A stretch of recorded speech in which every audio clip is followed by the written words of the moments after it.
Welcome to the Rational Egoist. I'm your host, Michael Liebowitz. As some of you may know, and many probably do not, my girlfriend, the love of my life, was recently diagnosed with stage 4 lung cancer. It has metastasized to her brain. It is spread throughout her body. I don't know the extent. I just know that it has.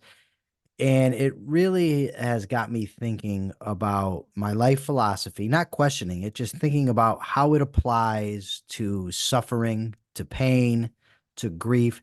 Because as an objectivist, as a disciple of Ayn Rand, objectivism is an optimistic philosophy. It's about how to live our best life and how to achieve our values, how to be happy.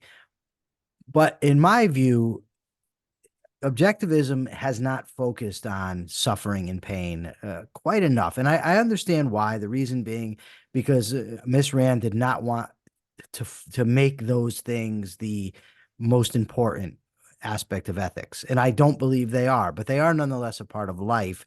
And as a part of reality, I think a philosophy should deal with that.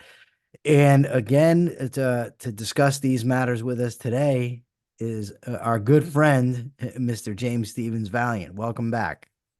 Oh, it's great to be back. When I first heard about Melissa, it broke, of course, my heart. And we're going to be talking about suffering. And of course, that's when the suffering began to some extent. Yeah, Um, and suffering is an inevitable part of life. You know, the truth is that life is a very fragile thing. It's a conditional thing. That's what generates the whole thing of value pursuit, according to Ayn sure. Rand. I mean, if it weren't for she uses the example of an indestructible robot and how an indestructible robot, nothing could be good for it or bad for it. It's precisely because we're so mortal that that's the truth of life, right? The truth of life is that it's finite. I can take it down even further in objectivism. A is A. To be is to be finite. To be is to be limited. And we're going to have limited lifespans and we're going to be confronting challenges. That is the nature of life. Suffering to some degree, some pain and suffering is inevitable. We're given biologically, as Ayn Rand says, a pleasure-pain mechanism. And if I were to say to you, well, I only want the pleasure, I do not want the pain mechanism. Of course, if I put my hand over a fire and I didn't, ouch, my hand could be totally destroyed before I was aware of it. Pain serves a valuable pro-life function. Let me underline that. Ayn Rand herself stresses that pain serves, and let me say more than that.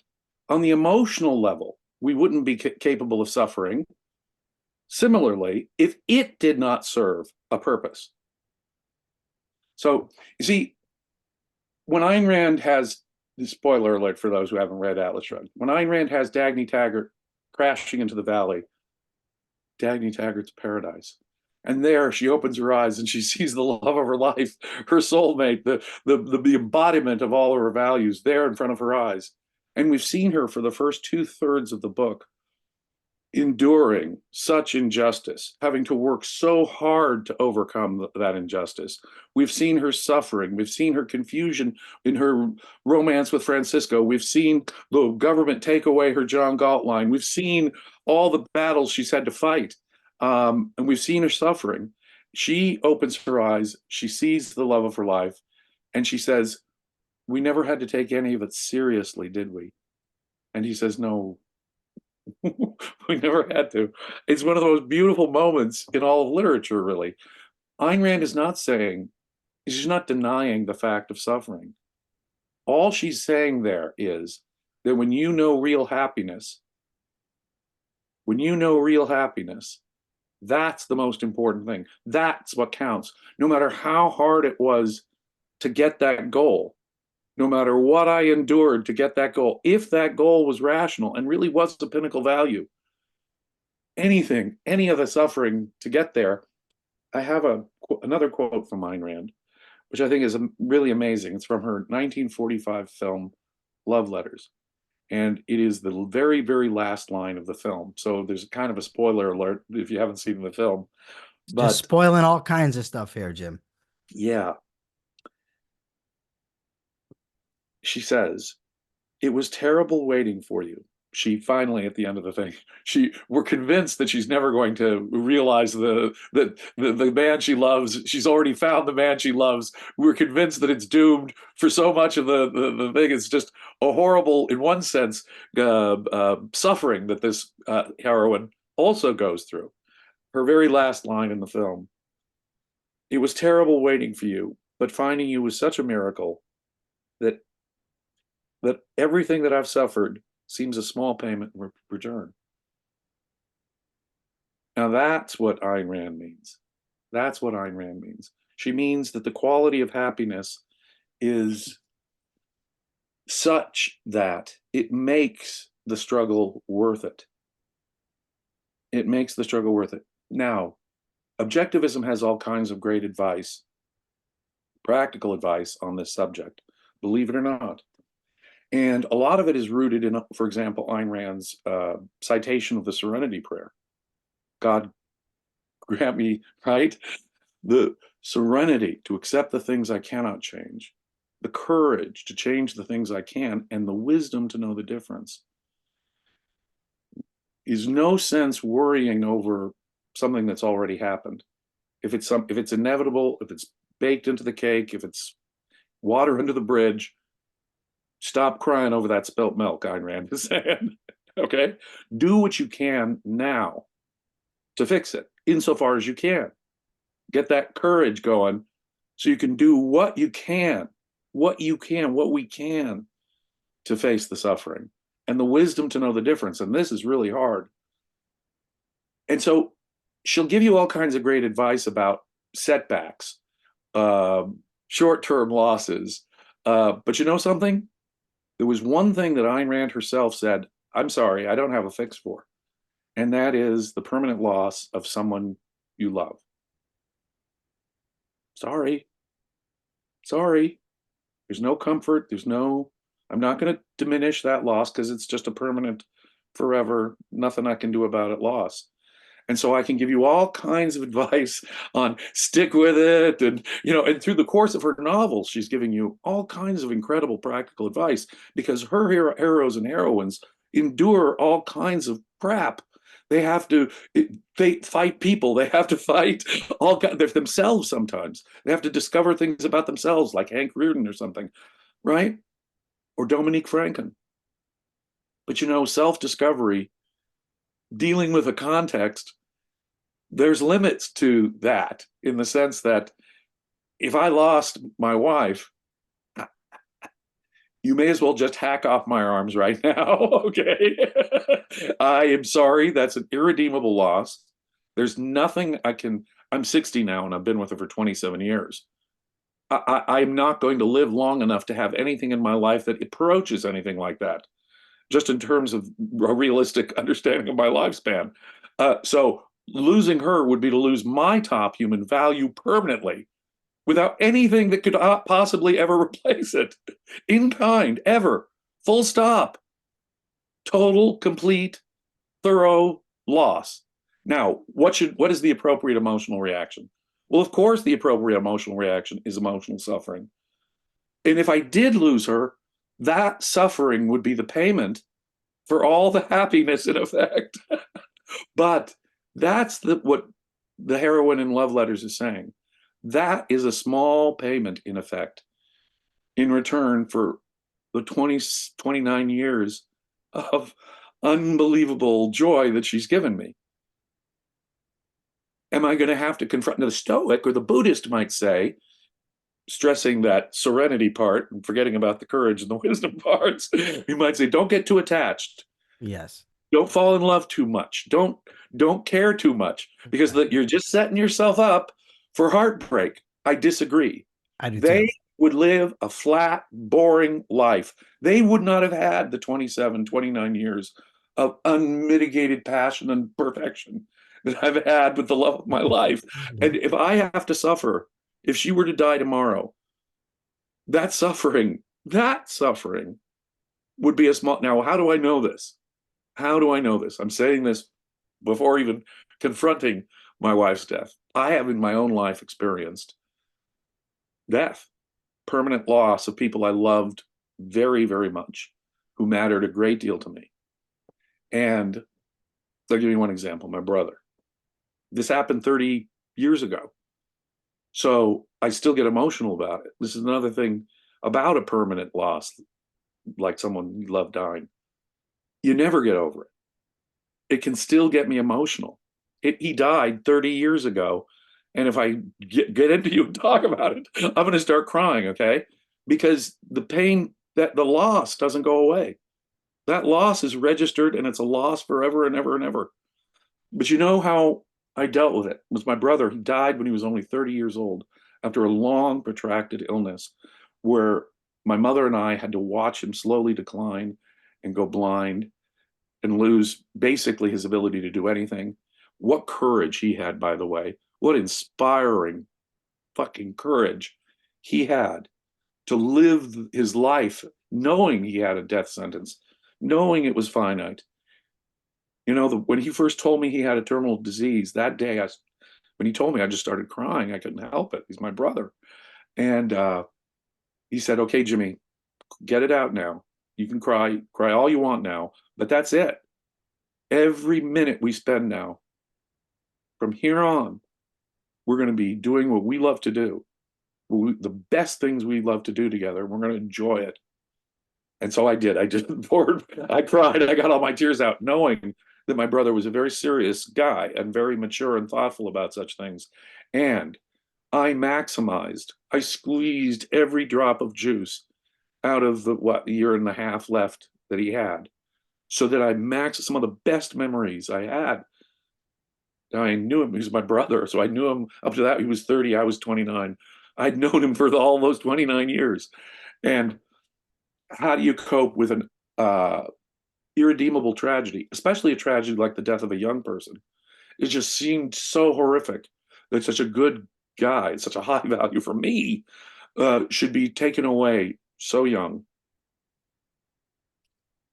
And I thought about it and I thought, no, that he existed at all was a precious, irreplaceable, priceless gift. Every minute I had with him is a Michael.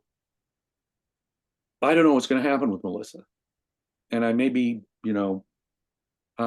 goddamn, nowadays they do amazing things. I understand she's at a really good hospital. Very, yeah. And so all my thoughts and hopes are with you and Melissa. And I want it to work out. Now think about it. It's like a young person dying. She's got a little boy who's about 5 years old. I mean, my God, can you imagine? I mean, for me, that's just a heartbreaking, sort of irreplaceable kind of lost context. Yes. How do you ever? For Vinnie, there's no making up if his mommy should die. There's no making up for the time mommy's going to be in the hospital at this critical age for him, even if she survives. You see? So for Vinnie, he's just a kid. So it adds to the problem. But it's still life that we're living, and it's life that it's all about. Melissa is a lover of, I've never met her in person, but I can already tell she loves life so much that what she really wants is for Vinnie, most of all, to have a happy life. And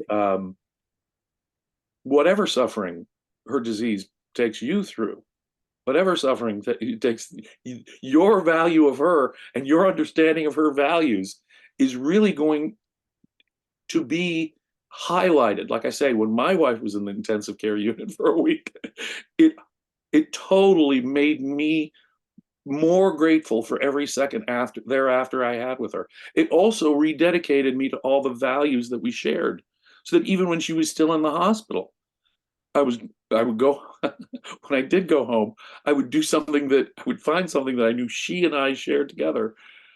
And that's what I would focus on. Again, directing my focus on the value, the positive value that we shared. And is that a mixed bag? Is that like is that, okay, if she's gone, we're never going to share that again. But boy, we shared that.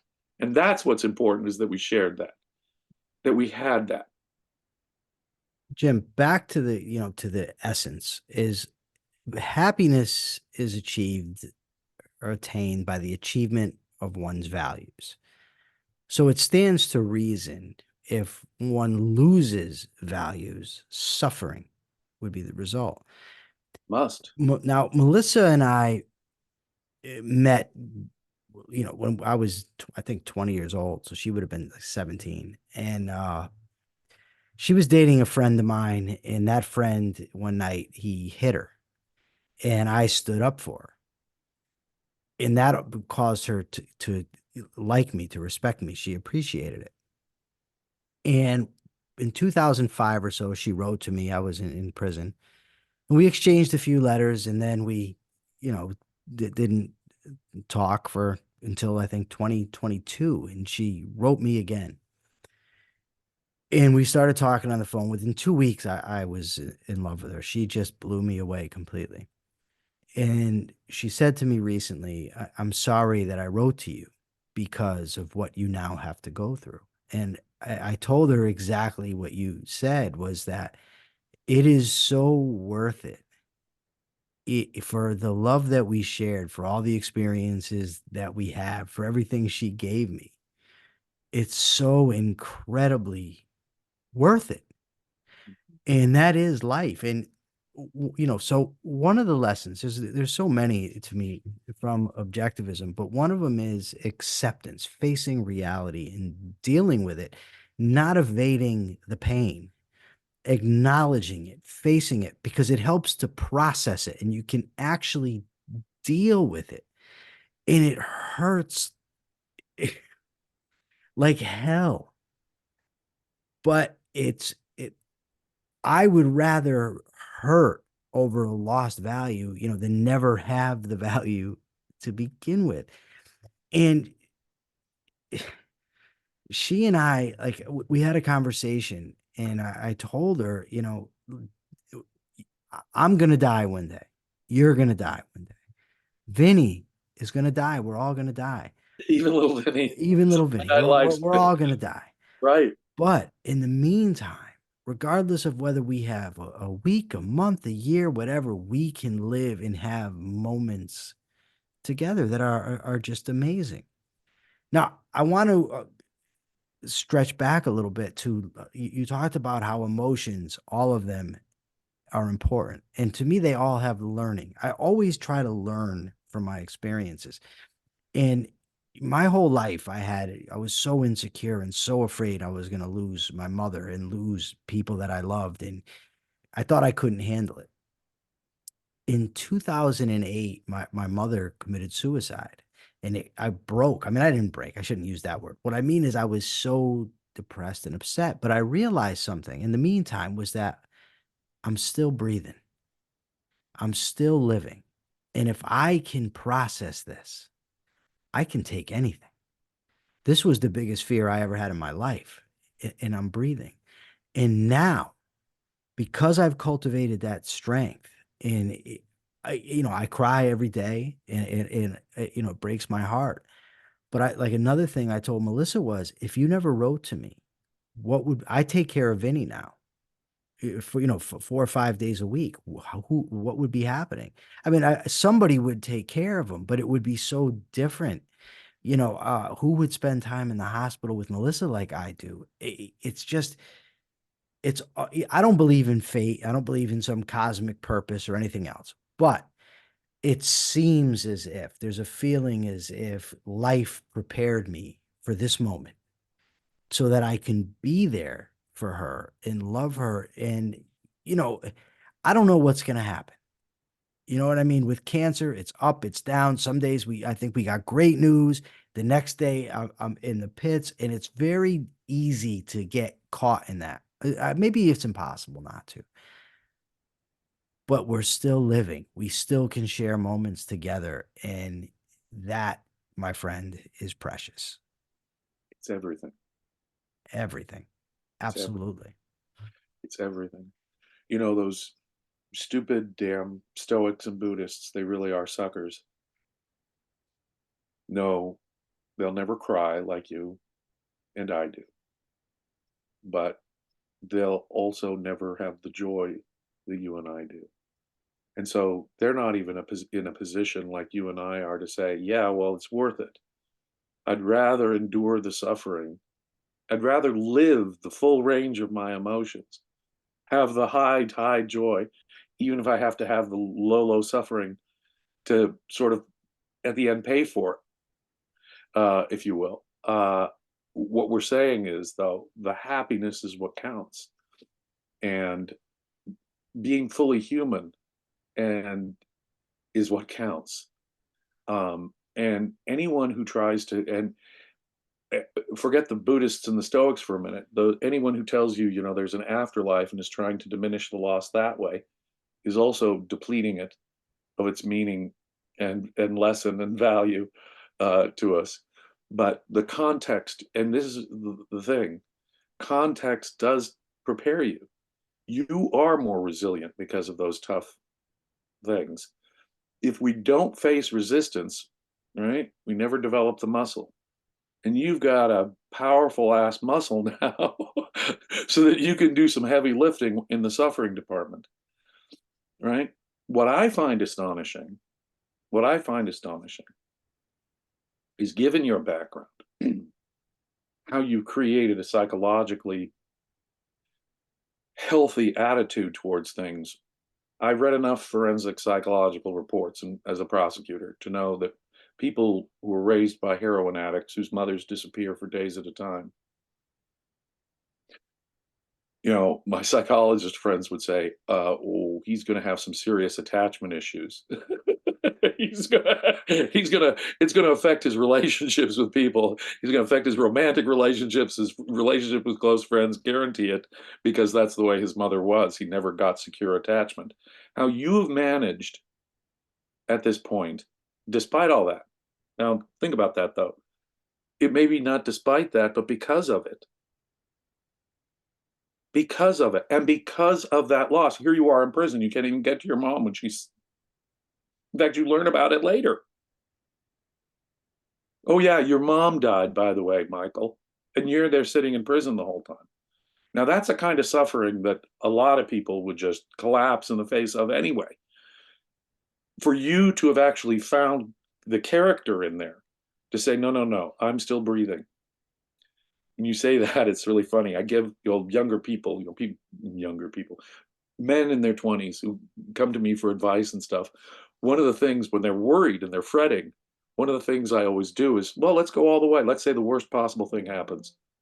Imagine the worst possibility happening. Okay. And you're still breathing. I love the way you put it. You're still breathing. We would still be breathing if the worst thing happens here. It isn't necessarily the death of either of us. Well, if it's anything short of that, then we still have something we can do. We can still take action. We can still respond. There's something we can still do. There may be something we can't do anything about. Yeah, sure. But let's imagine the worst happens. Go all the way. And that, for the real anxiety types, that's really not the cure. But for people who get it, they're like, you're right. Why should my palms be sweating right now? Even if the very worst happens, I'll still be breathing. That is why the death of someone we love is a special thing. It is the kind of loss that you can't recover. I mean, it's just an irretrievable permanent loss, full stop. And Ayn Rand herself said it like that.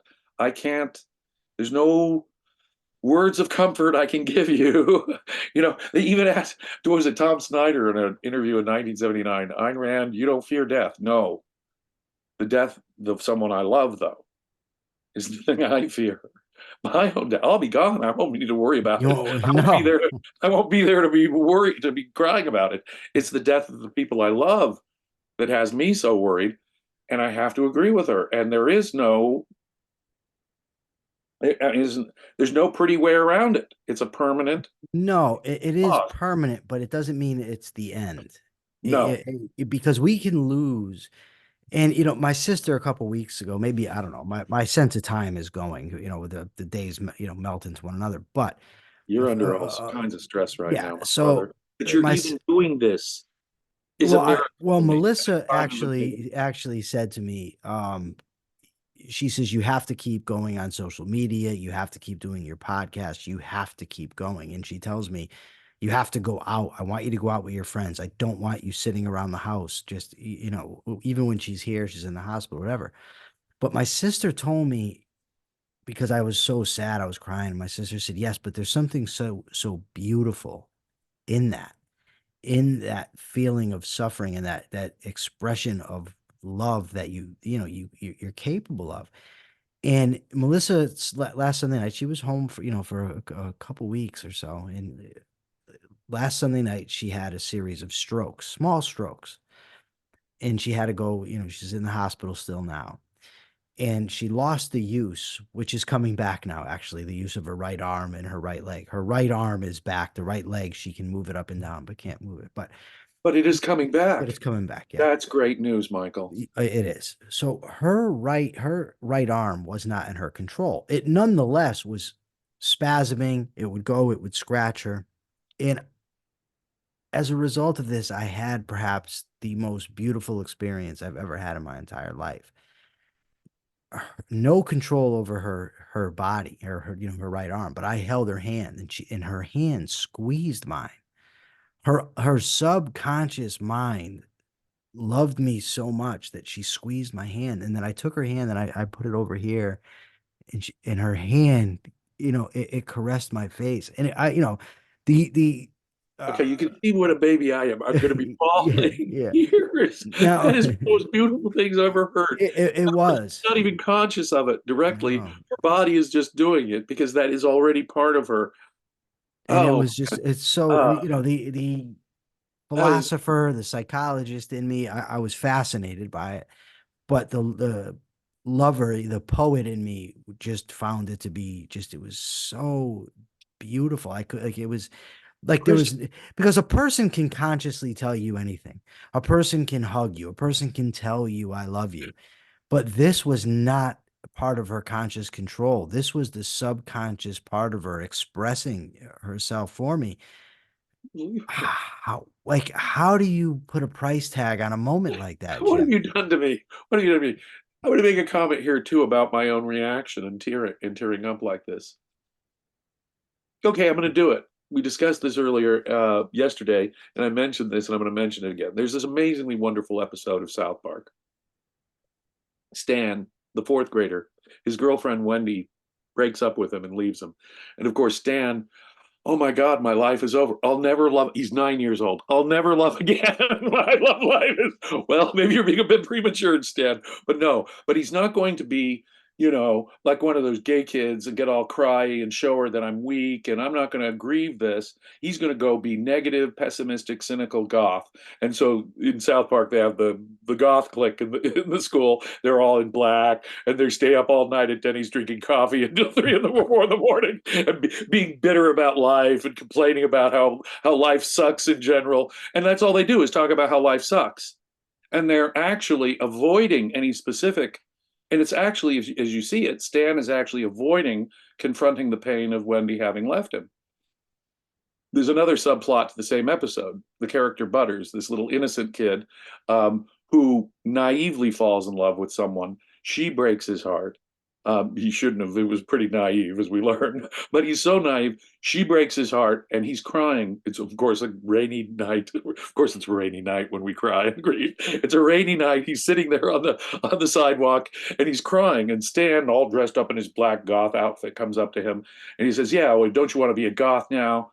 Stop crying, like a little gay kid. Get tough and realize that's what life is. Life is essentially suffering."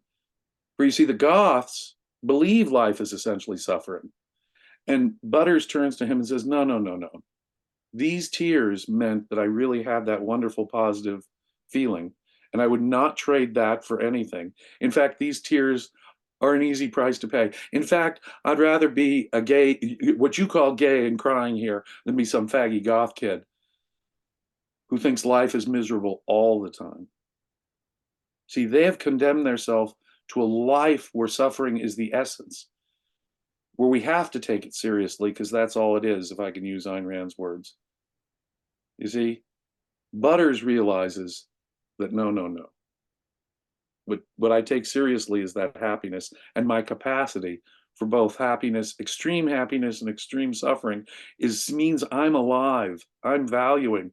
I still have the capacity to fall in love again, unlike you, Stan, who've given up on love at the age of 9. You see? And there's a lot of wisdom there. Yes, there is. If you think of suffering like Jordan Peterson does as the essence of life, then you're going to be like the goth kid. You're going to be wallowing in the suffering. The suffering will seem the end in itself. Our coping with the suffering. Christians will often say God sends us loss and suffering for a purpose, to teach us something, to guide us something, to open a new door. They'll give you crap like that, right? No, it's their answer to the problem of evil, right? So no matter what the suffering is, there's a silver lining that God has already prearranged for us in it, and suffering all serves some purpose. Of course, that's talk about getting it exactly backwards. That's not at all the case. If God were omniscient and omnipotent, then he must want that suffering as an end in itself. Surely he could have arranged the lesson without the painful cause. He could have acquired the effect without the cause because he's God. He can do anything. No, God wants each stubbed toe for its own sake. If you think about it for a minute, God must really want each instance of pain to exist for its own sake. Now, in that kind of a universe, suffering, of course, is the all-important reality. No, no, no. It's like pain and pleasure, my hand on the fire. Gets my hand off the goddamn fire. Or if I'm suffering from a loss, it actually tells me, yeah, you may have lost your hand, but remember all the beautiful music you may have played with that hand. And it makes me value that hand all the more. They really aren't extracting the lesson. I think suffering does usually provide a lesson. Usually, but not necessarily. Only in a Yeah. radically different sense than they ever, Yeah. the opposite sense, in effect, that they ever mean by that suffering. No, it would have been better if my brother had lived. No, it would have been a whole lot better if Melissa never got cancer. No, it would have been better if my buddy had had some more life and would have been able to have a couple of good times together before he died again. Yeah, that would have been better. On the other hand, the suffering I experience from the loss is itself not the end of the universe. I will go on. I still value. I'm still a valuer. And that suffering will put in highlight the priceless, irreplaceable value that all those people in all those moments were to me, and be a reminder that it's finite and to make the most out of every second. Every second. Jim, you know, My brother died when he was 30, and his best friend at the time and I had a long talk after he died. And we said to each other, his best friend was 30 and I was 29. And we said to each other something really important. Life is too damn short. We're never going to end a conversation without saying, I love you. And to this day, every single conversation I have ended with my brother's best friend ends with, I love you, man. Jim, you know, you've mentioned that you can feel the pain from a loss 30 years later. You're thinking about it, it comes back.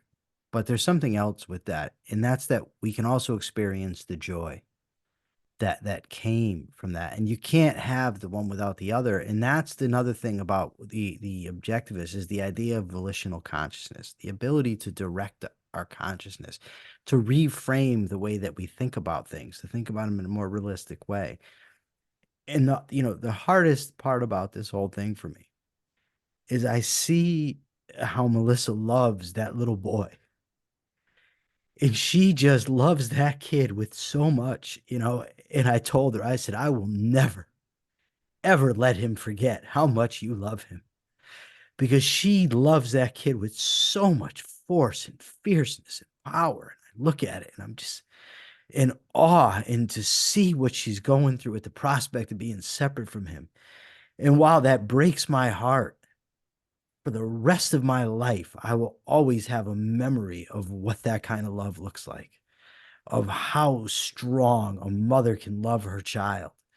and how fierce she is and how tough she is. Her little 5'1", 90-pound body going She's, through bone biopsies and oh, that hurts. PET scans and MRIs and everything else, just trying to survive.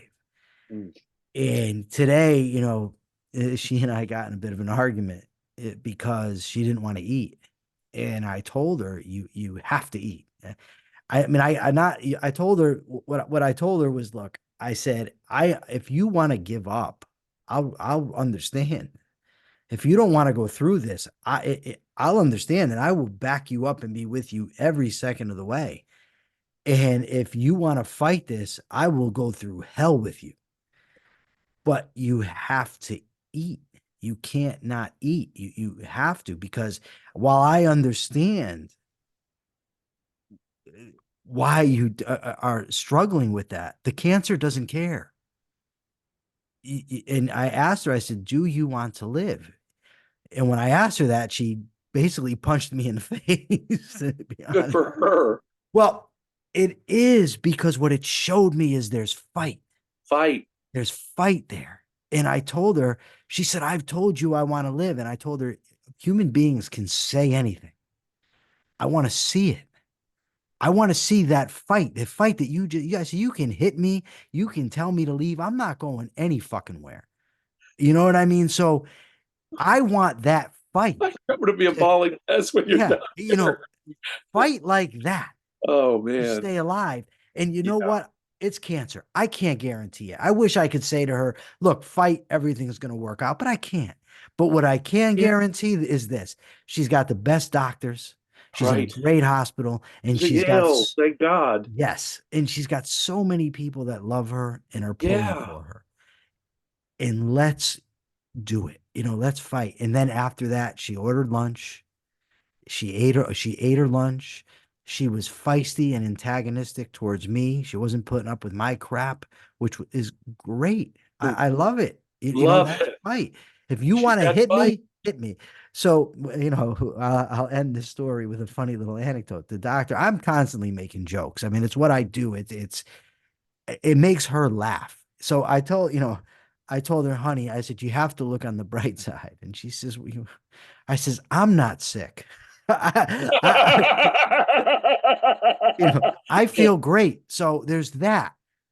And she said, she laughs and she tells the doctor, you see, That's you what see I why do. I love him. Yeah. Right. So the doctor asked her, how is your left arm doing? Because the right arm was been paralyzed. And I said, well, I know that one's doing good because she hit me in the face with it a little while ago. She's getting good exercise with that Yes. arm. But even those moments, you see what I mean, Jim? It's like, Yeah. these are the moments that we have in this world that we can experience, that are there. And they're there because it's finite, because life is temporary. But that doesn't make it meaningless, because there's so many meaningful moments like that.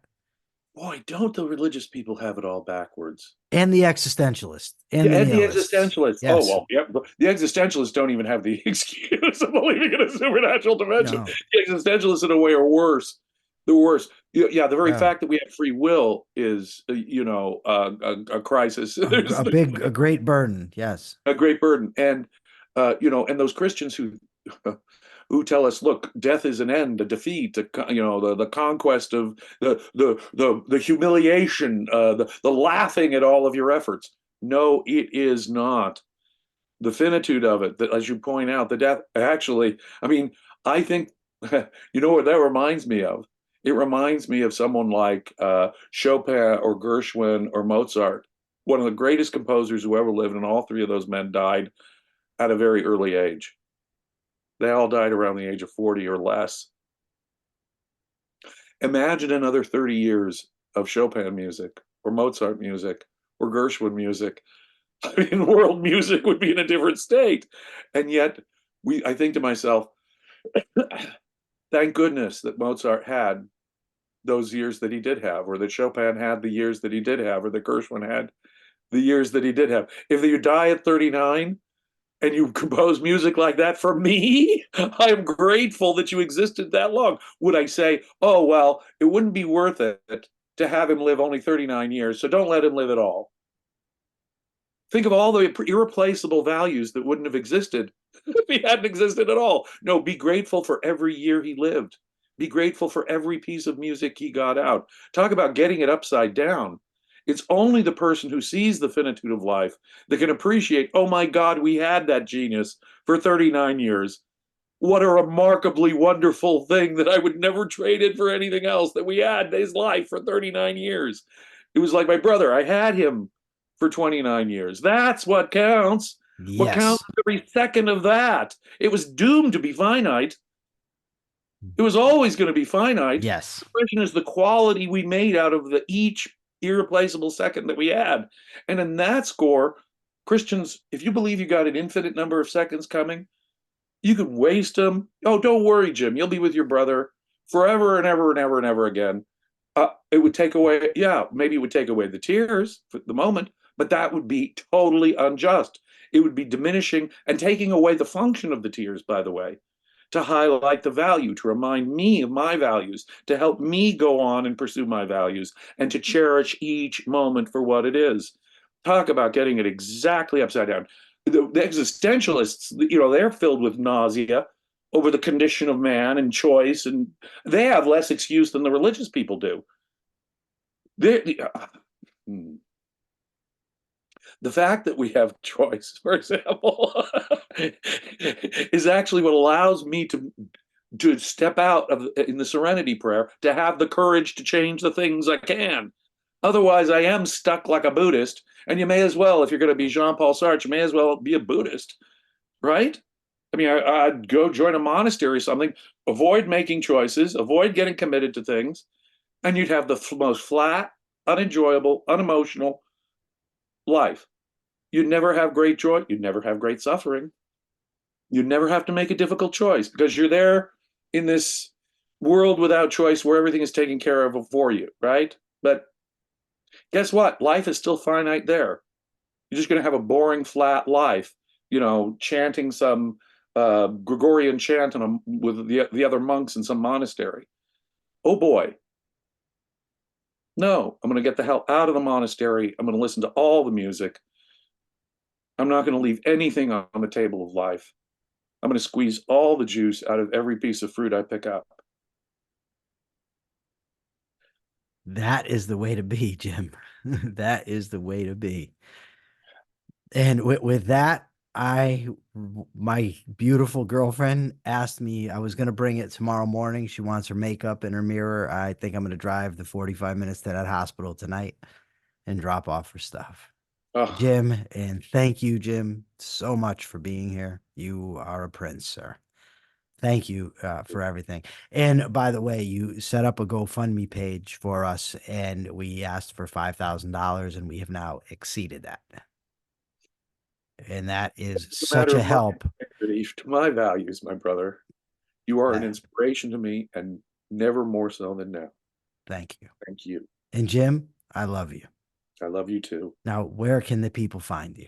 Okay. It's such Facebook, a such a silly question, it seems, at the after end all of that. this, right? But it must be asked. Well, I'm most active on Facebook. And so most days of the week, you can come straight to Facebook, ask me questions. I manage various pages there, the Ayn Rand page, the Leonard Peikoff Study and Appreciation Group page, the Roman Providence of Christianity page. Come see me at Facebook. I answer questions every day. I'm also a regular on the podcasts for the Ayn Rand Center UK. And you can usually catch me on at least 2 or 3 of those a week. And I've written a book, Creating Christ. So you can check out the website at www.creatingchrist.com. Wow, I just noticed you don't have the Passion of Ayn Rand's critics over there any longer. It's not in its spot. It's not on its, you see there? Oh, It's not on its, I have oh. we were doing some major spring cleaning in the winter of the book. Every book has to be, my wife has this protocol. We take out every book, we dust it off because I've got some, not, for example, I've got a 1943 hardcover, first edition, first printing Fountainhead with dust jacket. So what we do is we take out all of my precious books, we dust them off, treat them properly, dust off the shelves, make sure that the mothballs are in place, and we put the ball back. So in the process of doing all that, it all got messed up back there. And you know something? Even things like that, you can just take the most wonderful joy in doing what seems like boring housekeeping, dusting books and dusting shelves and shit like that.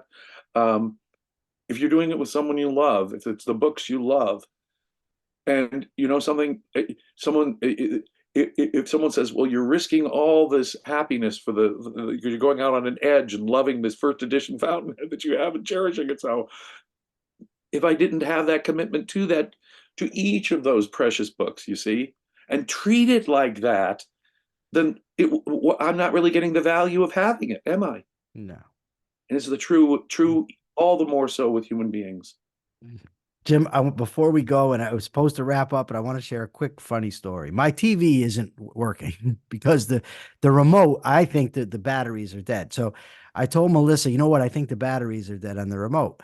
She says to me, try resetting the router. I laughed. I said, it's cute that you think I know what the router is. I have no idea. And she got this face, Jim, and she said, see, this is why I have to stay alive. And I said, that's Love that. She's I did got too. fight, and that's the best sign of all. It is. All It's the right. gumption, it's the fight that gets us through it, It Michael. is. It really is. And it makes her the irreplaceable thing that she is. Absolutely. I love you, Jim. I love you, Michael. For now, this is the Rational Egoist signing out. Till next time.